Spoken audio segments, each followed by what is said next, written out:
And yet, here's something that I think we need to think about. Whenever we consider these possibilities, we need to constantly be mindful of the fact that we love to scare the hell out of a film. Warning, this is not entertainment.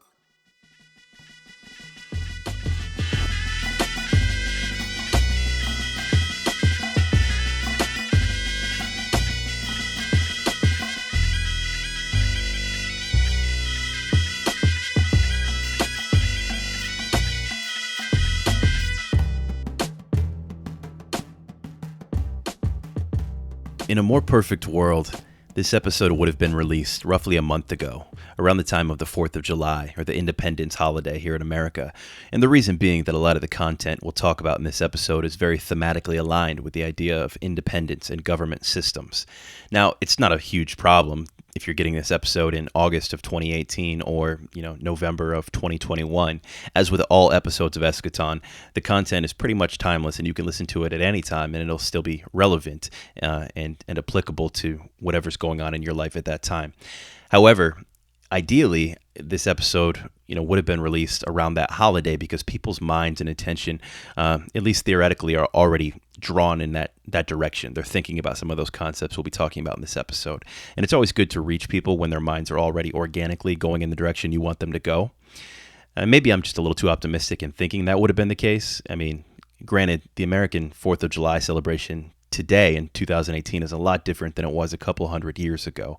So, for example, there's not a lot of emphasis on the concept of independence or the ideal form of government or the American Bill of Rights or the Constitution. I mean, those things are all mentioned in passing, but if we're honest with ourselves, the modern American celebration on the 4th of July or Independence Day largely is a time to get together with your loved ones. It's a time to celebrate the company of your family. Typically that involves some sort of a barbecue or a cookout. We like to cook brats, burgers, hot dogs, hang out by large bodies of water if you're near one, and ultimately the night ends or culminates with explosions. Americans love to blow shit up, and we do that on the 4th of July. We set off more fireworks than anybody's business, and that's really what the holiday has come to be known for, are those staples of food, family, and explosions. And that's not a knock on that, by the way. I mean, I do all of those things with my family, and I love it. It's one of my favorite days of the year. But at its core, the 4th of July is something much larger. It's the celebration of an idea. And that idea is this preposterous notion, at least it seemed preposterous at the time, that a small group of colonies could come together in unison and overthrow the bonds of a great empire that united them all together, and that due to their own discontentment, they could actually break the shackles of the government that ruled over them and set up their own political system. This was something that was almost unheard of at that time. And not only was the concept unheard of, but the opportunity to start anew, to build a new system, what would eventually become a democratic republic, on a continent that was not at the time populated by Europeans.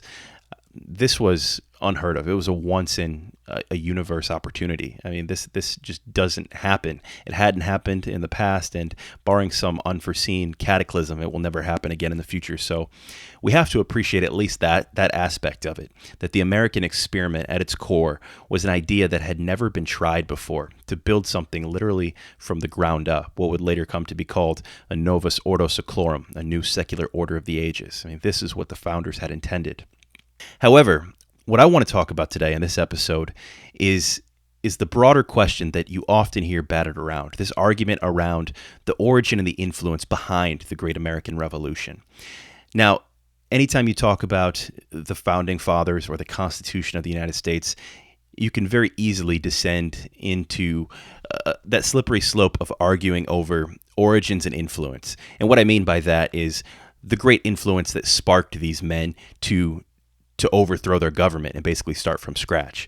And a lot of people at that time will take a side as to whether or not America was founded as a religious nation, in fact, a Christian nation. Were the founders Christians? And that's typically the grounds of that classic debate. And, even today in the modern world, you have your diametrically opposed worldviews that will argue this tooth and nail. You've got your liberals and your progressives on one side, and you've got your conservatives on another, and they have their respective talking points that you can find on, MSNBC or Fox News, where they'll either argue for or against this idea of America being a Christian nation and being influenced and based upon Christian values.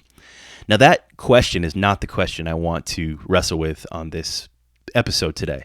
And the reason being is that I think it's the wrong question to ask. In my mind, if you ask me, a nation cannot be in favor or against any one particular religion. And the reason being that a nation or a country is not a living entity. It has no mind. It has no independent thought. It is a conglomerate of ideas. It's made up of a bunch of individual thinkers. So yes, some of them certainly were Christians. Others were certainly agnostics or deists. So to make a broad statement to say that this nation is a Christian nation or was once a Christian nation just seems like a silly thesis in my mind, because of course not. A nation cannot be any more Christian than it can be atheist or Muslim or Buddhist. I mean, yes, we do try to distill the world down into those black and white terms, and we might look at, the Tibetan monks and say, well, these are all Buddhists, or we might look to China and say, this is an atheistic communist nation, or we could look to Saudi Arabia and say, this is the pinnacle of the Muslim world, and this is a Muslim country. Now, obviously, many of the people who make up those nations will hold to that one unifying belief system, but it's still just a nation of people. It's a bunch of people with different ideas, and it cannot be said to fully embrace and fully inherit the ideas and the systems of that religion, because it can change at any given time. As populations change due to migration or just time, as older generations pass away and younger generations adopt new ideas. So you can't make a case for a nation being either Christian or any other religion. However, what you can make a case for, and this is what I think the proper framing of the argument should be, is whether or not a nation's ideals were framed by a particular worldview. In this case, in the American case, it's typically the Christian worldview. Was America influenced primarily by the biblical notion of Christian values? That's an interesting question to ask, because not only does it tell us about the intent in the original design, but depending on the answer to that question, it could tell us about the future of this nation and what the expected outcome of this nation was in the minds of those who originally framed it over 250 years ago. So as with all questions that are big and abstract and worth pursuing, I think that you have to go back to the source material. If you want to understand what was going on in the minds of the men who actually established the 13 colonies that would later become the United States of America, you have to go back to the original source document. And we try to do that with just about every show on this podcast when we're talking about an ancient idea or a value system. We go back to the original source. We go back to the oldest known written document we could find. Well, in this case, it's a no-brainer. That document is the Declaration of Independence. It's the first document. It's the primary document that said America would be something different. This group of colonies from this day on will be something different. And not only will we be different, but here's the reasons why. It's very rare that you get just a blunt manifesto like that you can go back and reference. And that's why it's held so sacred in American society today, is because it still exists. We can go back and we can see what the founders actually said and why they justified their cause at the time. So you say, well, why is there so much debate about it then? If the document still exists, if we can go back and read it now, and if they lay out their case as to why they're doing what they're doing, why is there so much debate as to whether or not the origins of America were influenced by Christian ideals or Christian values? Well, the reason why is because, as with any document, people will interpret that document differently based on their own belief system and their own understanding of their history. So what I want to do really quickly here is just read a portion of the Declaration of Independence. We'll read the preamble and then just a part of the opening statement that Thomas Jefferson wrote. And then we'll talk about some key words and phrases that he uses to try to peek inside his mind and figure out what influences were really driving him and driving his colleagues as they were thinking of this great new idea that was being birthed, this idea of America. Quote, "The unanimous declaration of the 13 United States of America.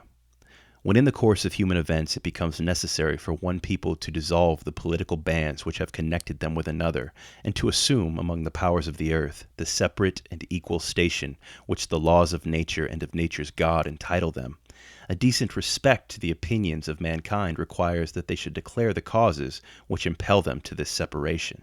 We hold these truths to be self-evident, that all men are created equal, that they are endowed by their Creator with certain unalienable rights, and that among these are life, liberty, and the pursuit of happiness. That to secure these rights, governments are instituted among men, deriving their just powers from the consent of the governed.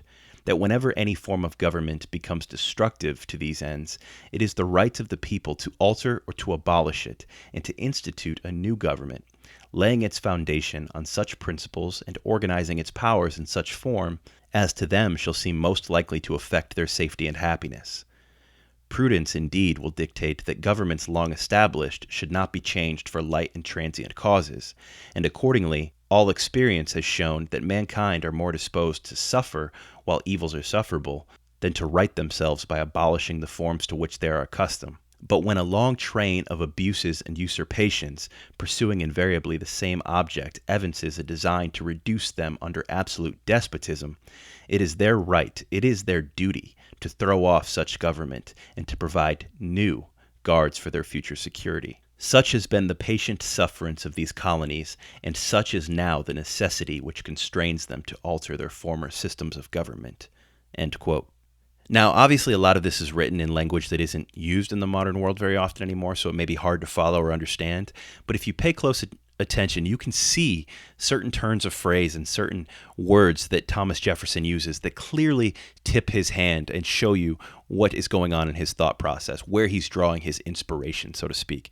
And we'll get into that in just a second. But before we do, I want to point out they're not making this case on a whim for independence. He, in fact, goes out of his way to say in the introduction here that, you know what, typically when people try to overthrow their government or break away from their government, it doesn't end well for them. It doesn't end well for anybody. It just actually adds to the suffering of the individuals involved. He says, we're aware of that, but we're still going to do it. And here is why. And he goes on and makes his case for independence. Now, this is an important part. Whenever people say, the Bible is the foundation for American independence, they typically make the argument based on this idea of men being created equal in the eyes of God. And, Jefferson uses the idea of divine approval here. He says the laws of nature and of nature's God, these things entitle them to the separation that they're pursuing. So a lot of people will look right to that and they'll say, see, look, this is clearly, biblical inspiration. What I would say is that you actually have to look a little bit closer at what Jefferson's saying. When he says the laws of nature and of nature's God, he's referring to natural law. He's saying that this is something that is in the order of the universe. So yes, in that aspect, there is a divine hand here. But Jefferson was a deist, and this is well documented. I'm a big fan of Thomas Jefferson.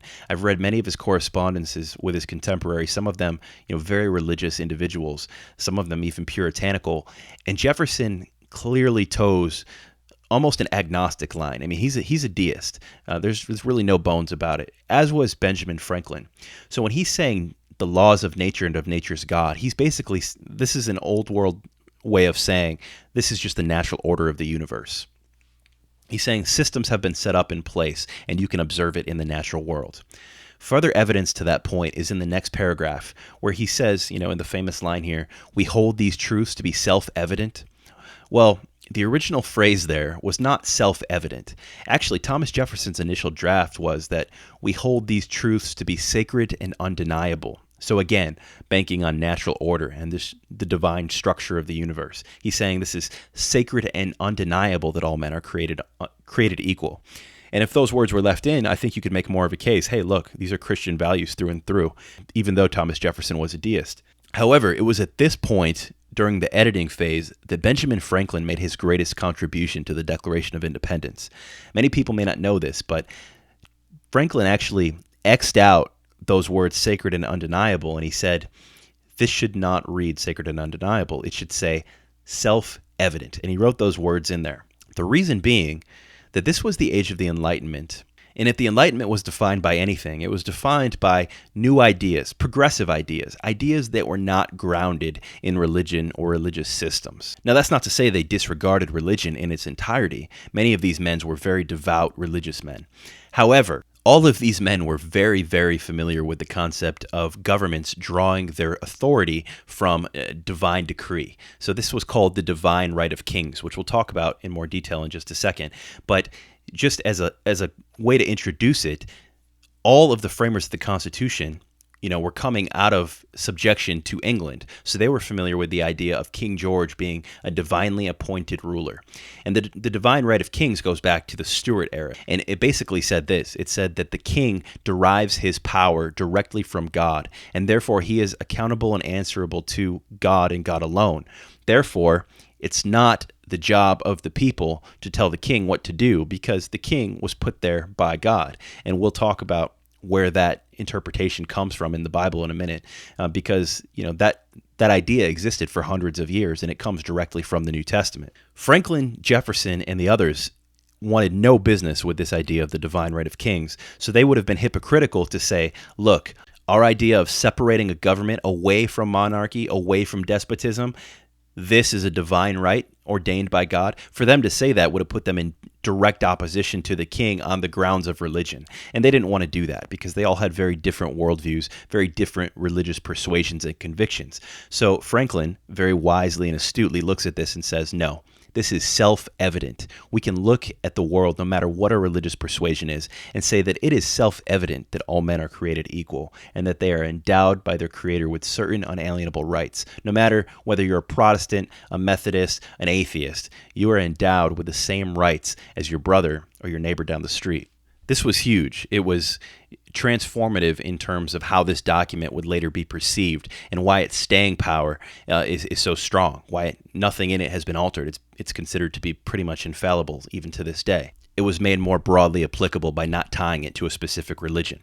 But you have to take it a step farther. When we look at this term self-evident, well, where does it come from? How can Ben Franklin look at this and say, well, it's self-evident that men are equal, and not only are they equal, when their governments become too overbearing, they have the authority to overthrow those government structures and bonds.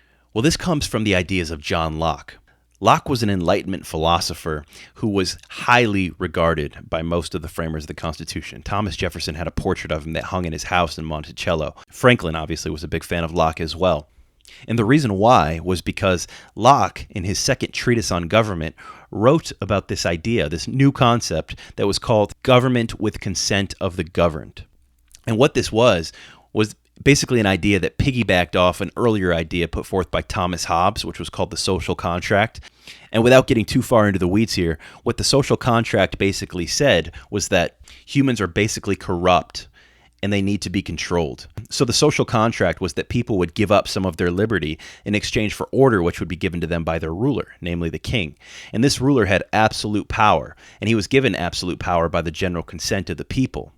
Now, this was nuanced in that it challenged the divine right of kings. So before this, like I said, in Stuart England, the idea was that the king derived all of his power directly from God. Hobbes comes along and says, no, you have your authority by the consent of the people. This is the social contract that we have entered into. Your subjects and yourself have this social contract. And if you become overbearing, if you become too much of a tyrant, we have the authority to break that social contract.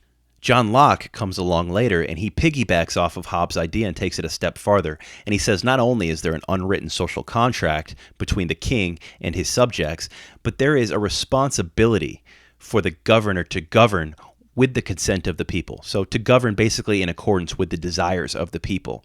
And if he doesn't do that, well, guess what? We can just get rid of him. We can vote him out. And in some cases, we can overthrow him by force. That was the idea of government with consent of the governed. It was just the natural evolution after Hobbes' idea of the social contract, which was a rebuttal to the idea of the divine right of kings. So at this point, you can see that the American Declaration of Independence was largely influenced by the Enlightenment ideas of John Locke. But it still doesn't answer the question as to whether or not the Bible was the foundation. Could the Bible still be the groundwork or the framework for the Declaration of Independence and this idea of breaking away from the yoke of England? Well, to answer that question, we have to go back and look at the text itself. As I said a few moments ago, it is clear that the concept of the divine right of kings is derived from the Bible. So how could it also be that the idea of rebellion or separating from your government is also drawn from the Bible? Well, as with all things, when you're talking about matters of religion, it's never that cut and dry. So Let's look at a couple passages in the Bible that have been historically used to either defend or argue against the idea of breaking away from your government or submitting to a ruler. The first example is in the book of 1 Samuel in the Old Testament. So those of you familiar with the story, at this time, Israel, a new nation, was being ruled by a series of judges or appointed rulers who were basically, strong men who rose by power of will to guide Israel during this period. But Israel started clamoring for a king because all of the nations around them had a king who was considered in many cultures to be, either divine himself or divinely appointed. And the Israelis wanted that. The ancient Hebrews said, "We want that. Go get us one, Samuel." And Samuel is the head prophet at the time. And he says, "Look, you guys don't know what you're asking for. You were never meant to have a king. God is your king."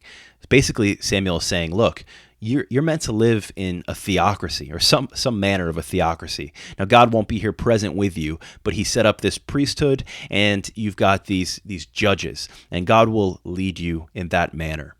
But that wasn't good enough for the people of Israel. They wanted a king, and they persisted. So Samuel goes and talks to God, and God says, all right, well, give them a king. And he anoints this man named Saul.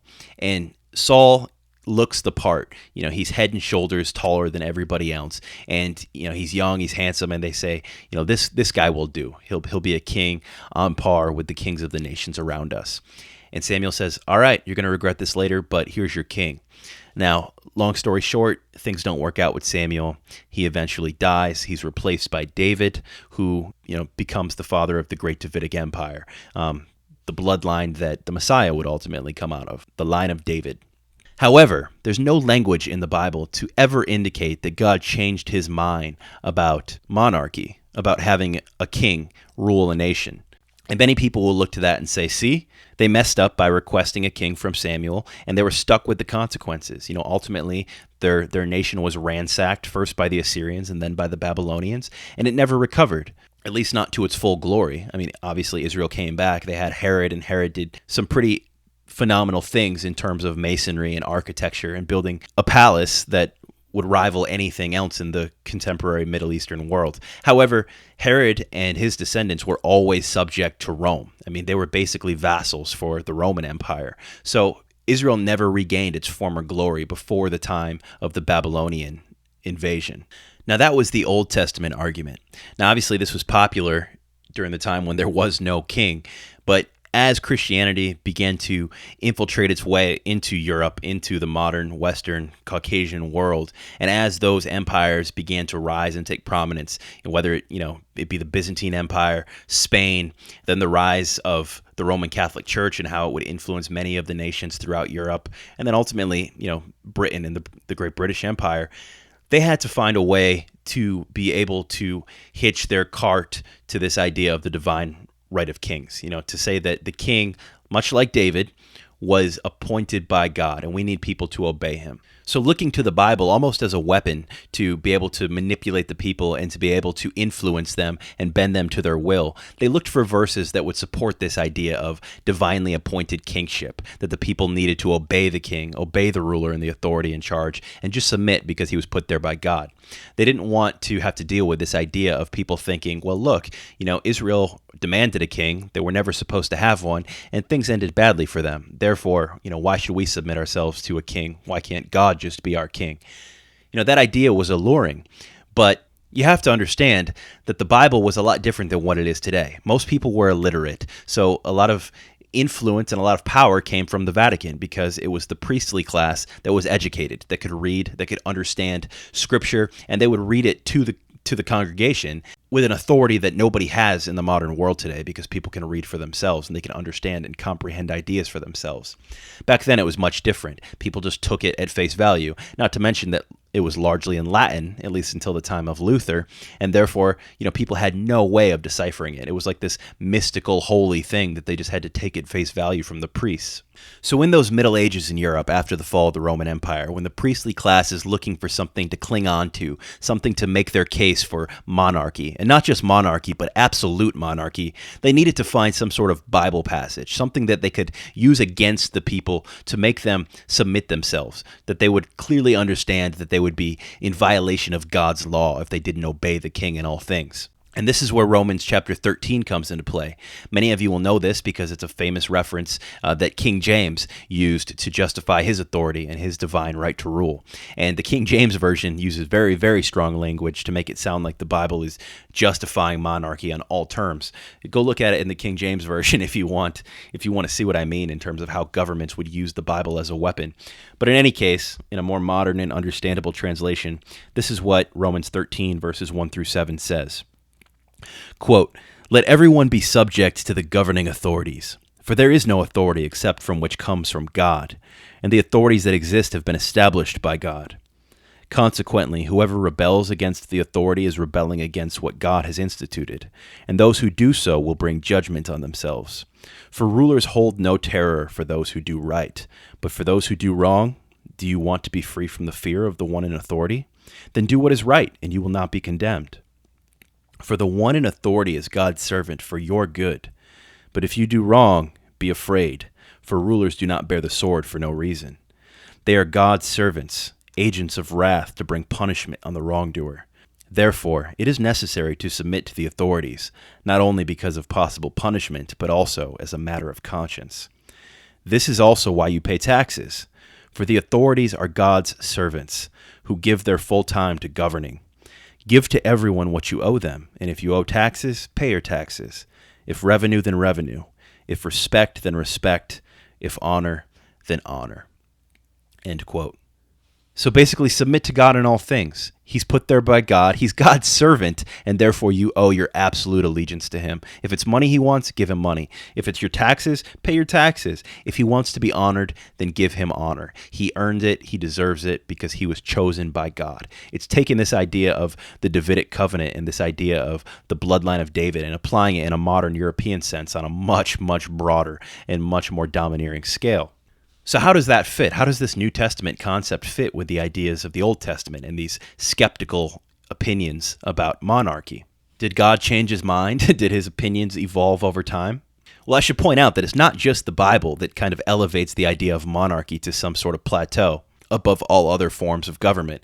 I mean, this idea goes all the way back to Plato's Republic. Plato, one of the great thinkers of the first Hellenistic rise of philosophy, he wrote in his Republic that the best form of ruler would be a benevolent dictator, a philosopher king. Now, granted, that's kind of self-serving because Plato was a philosopher himself, but in any case, he says that, look, the people should not rule themselves. And he actually points out the word demos, which is where we get the idea of democracy, the rule by the people. And he says another word for demos is actually the mob. And he says, do you want that? Do you want mob rule? Of course not.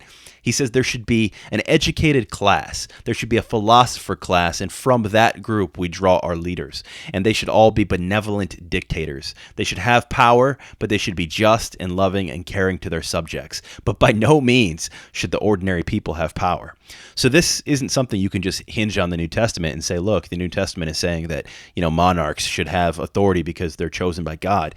No, this goes all the way back to the idea of Plato's Republic, and we could take it back much farther than that. Obviously, the Egyptian pharaohs claimed to draw their power from the sun god, and in fact, they claimed to be a representation of the gods themselves. Rome did this. At the time of Caesar Augustus, the Caesars of Rome were being worshipped as gods, living manifestations of deities. This started with Augustus, but it continued on for many, many generations after him, with Caesar being declared to be some sort of a demigod almost. And this idea of worshiping Caesar as God is mentioned many times in the New Testament. Jesus confronts it directly. When they talk about paying taxes to Caesar and rendering to Caesar what is Caesar's, Jesus says that's a famous line, render to God what is God's and to Caesar's what is Caesar's. He's not just saying pay your taxes there. If you understand the historical context, what he's actually saying is that Caesar is not a god. Give Caesar what is his. Give him material earthly things because he's a material earthly man. But give to gods what is God's, which is your soul, your worship, your spirit. It was Jesus in an indirect way saying that Caesar is not a god. But you have to understand the religious persuasions at the time and understand how rulers were revered by the ordinary people to grasp that concept as you read it in the New Testament. So what's the conclusion in all this? Is it fair to say that the Bible is the source that inspired the American Revolution? This idea of overthrowing a monarch and starting an independent government, was this inspired by the Bible? Well, the answer is yes and no. As with many things when you're talking about religion, there are certainly some texts in the Bible that were used to inspire the philosophers and the framers of the Constitution who drew upon ideas of men who had gone before them and religious systems that had gone before them to justify their own cause. No doubt there was some of that going on. But in a broader and grander sense, they were drawing upon the ideals of the Enlightenment, and none more strongly than the ideals of John Locke and the concept of government with consent of the governed. In fact, many of the framers of the Constitution would go so far as to say that their idea of overthrowing the monarchy in England was in direct opposition to what the Bible commanded in passages like I just read for you in Romans 13. So to say that they were all of one mind and they were all rooted in Christian values and they were basing their revolution on that is just wrong. It's wrong to make that statement because that's not the case. Many of them saw themselves in view of the Enlightenment world, which was usurping this old world idea of monarchy, which they associated with the Bible and the divine right of kings. As a farther example for this conflict between the thoughts and the dispositions of the founding fathers as opposed to the ideals of the Bible, well, just look to George Washington during the actual early stages of the Revolutionary War.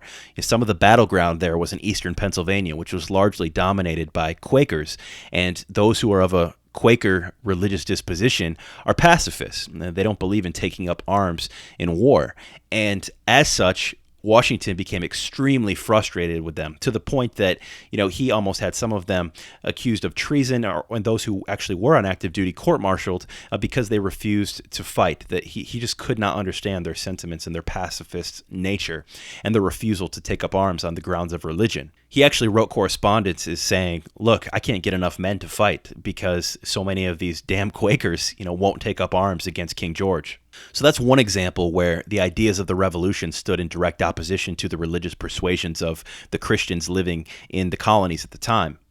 Additionally, some of the language of Thomas Jefferson, who penned much of the Declaration of Independence, it almost sounds like modern-day terrorism. If we were to read some of the quotes of Jefferson, just without having his name attached to them, if we were just to read them anonymously, we would say these are the words of a terrorist. Like, for example, Jefferson said this famously, quote, "The tree of liberty must occasionally be fertilized by the blood of patriots and tyrants. It is its natural manure." Let me say that again. The tree of liberty must from time to time be fertilized with the blood of patriots and tyrants, for it is its natural manure.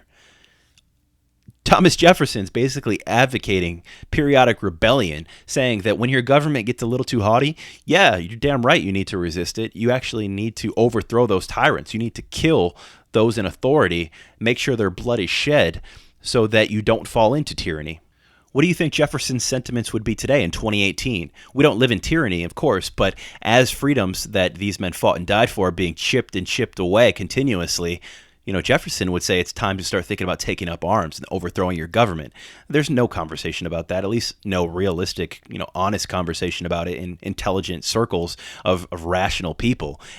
There's always fringe groups and there's militias across the country that are talking about rising up against the government. But in general, most educated and thoughtful people would never even consider this as an option. And Jefferson, one of the most enlightened men at the time, is saying, you need to do this periodically. Well, that's not the Bible. That's John Locke. That is 100% John Locke with a little bit of sprinkling of Thomas Hobbes, saying that if your government does not consent to your wishes, it's time to overthrow that government by violent means if necessary. That's not the Bible. The New Testament, for the most part, seems to be very much uninterested in the idea of individual freedom and liberty. The message of the New Testament is more or less be content with your circumstances because you weren't made for this world. There's a kingdom after this world that you should be concerned with. But as for this world, whatever the king demands of you, obey the king because he was put there by God. That's the sentiment of Paul all throughout the New Testament, most evidently in the book of Romans. That is most assuredly not the sentiment of the framers of the Constitution. And this is why the revolution took place, because these men decided to break away from the traditional religious persuasions that would tell them to submit to the king at all costs and say, no, the Enlightenment ideals of resistance, of freedom and liberty and the pursuit of happiness, these need to be pursued even at the cost of our own lives. So to answer the question and to put the debate to rest for once and for all, I know that's a lofty goal, was America independence driven by Christian values? Was it influenced by the Bible and Christianity? The answer is going to be an unsatisfying yes and no. Of course, there are some ideas in the Bible that influenced the framers of the Constitution. Largely what I said about Israel never being intended to have a king in the first place. People would draw up on that. Thomas Jefferson wrote about that. This idea of the original sin of Israel to establish a king. They would consider this to be the original mistake that doomed them to failure. And we should not repeat that in the modern world.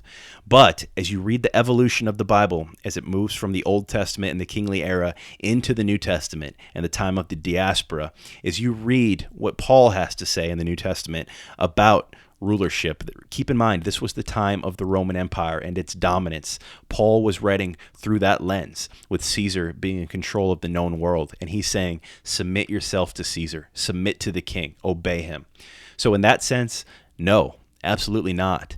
The American Constitution and the cause of American independence was not influenced by the Bible. In fact, it stood in direct opposition to the Bible. If the American Revolution had to be summed up in one statement, it would be sic semper tyrannis, thus ever unto tyrants. Those famous last words that were supposedly quoted by Brutus when he stuck the knife in Caesar for becoming a tyrant. Well, John Locke would support that. John Locke would say, it becomes necessary in the course of human events to overthrow your government, to break those chains, to step away, and to set up something new, even at the pain of death, even when it causes insurmountable suffering for those subjects. It's better for them to die pursuing their freedom than to be subject to a despot ruler. Some people may not want to swallow that pill, but it is true that the Bible does seem to condone monarchy, in the New Testament especially. Now, you could say whether that's right or wrong, and people on both sides of the revolution certainly had religious persuasions and convictions about how to interpret the New Testament, how to understand the role of the king. But keep in mind that the idea of overthrowing a monarch is one that was influenced and created by Enlightenment philosophy, not by the Christian Bible. So on those grounds alone, I think it's fair to say that America was not founded on Christian values. It was founded on the ideals of the Enlightenment. And for America to be successful into the future, for America to exist as a beacon of light to all people, to exist as a refuge for all people, like the Statue of Liberty supposedly represents, it has to get back to those Enlightenment ideals. Because when America ties its cart to any religion, even if that religion is correct, it becomes something that is isolated and applicable only to a certain few. The goal of humanity, the goal of America, was never to set up some divine kingdom on earth. The Puritans were wrong to suggest that this was the city on a hill, that this nation would be some sort of semi-theocracy with democratically elected rulers. That could never happen, because that is just not the way the world works. People have different religious persuasions, and to force them to be subject to your religious persuasions through government mandate, that's nothing short of tyranny. That's what the American framers were trying to step away from. So the Declaration of Independence, in its truest sense, should be a religiously agnostic document. It's an Enlightenment document before anything else. And at its core is that famous phrase, sic semper tyrannis, thus ever unto tyrants.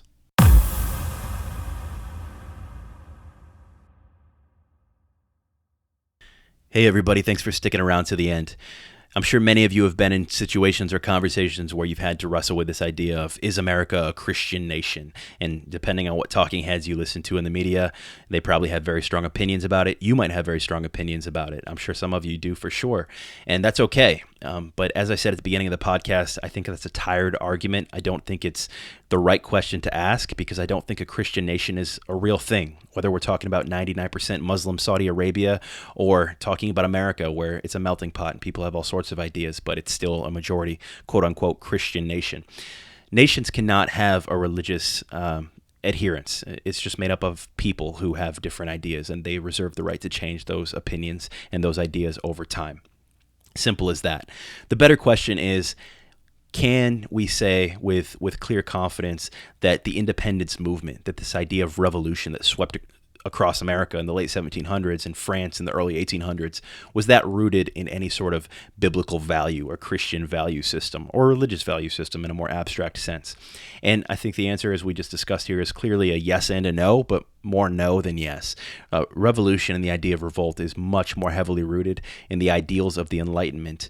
And these men, especially in America, who were deists and largely non-fundamentalist in their religious convictions, they hitched their cart to that horse, believing firmly that the highest pursuit is the pursuit of individual liberty, freedom, and the pursuit of happiness. And I happen to agree with that. I think that the Enlightenment idea supersedes the biblical New Testament idea of submitting to tyranny, submitting to the ruler at all costs. I don't buy that. I understand that people have interpreted Romans 13 in different ways based on the message of the New Testament, which is that, there is a kingdom that is not of this world, which is all throughout the Gospels, and that you should be focused on that, not on your present earthly conditions. But I'm very much a humanist in the sense that I do think that all we're guaranteed is this life, and therefore we need to pursue our best possible life here while we have that opportunity, not disregarding the abstract, the esoteric, and the life that comes after, because I do put just as much stock in that, but it doesn't mean we should disregard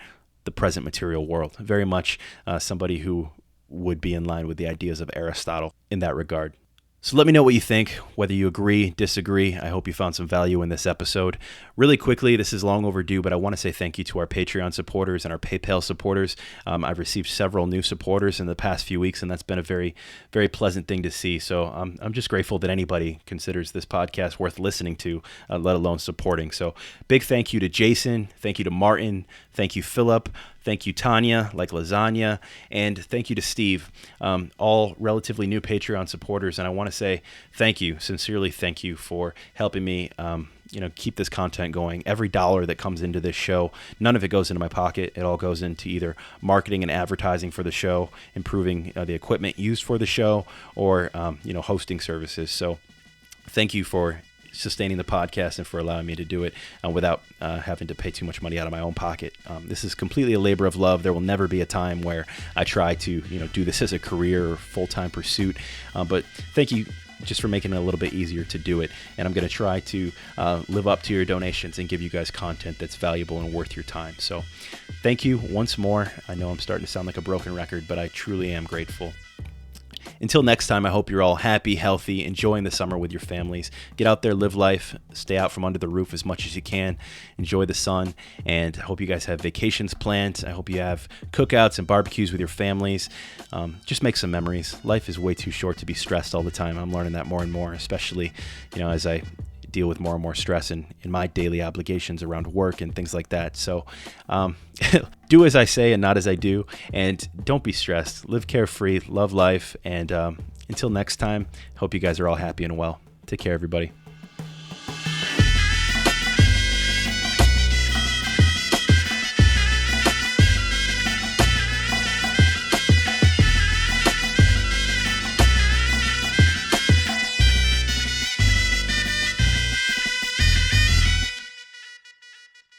And anytime you introduce fear into a logical process, whether it's linear, spherical, or otherwise, you're going to distort things.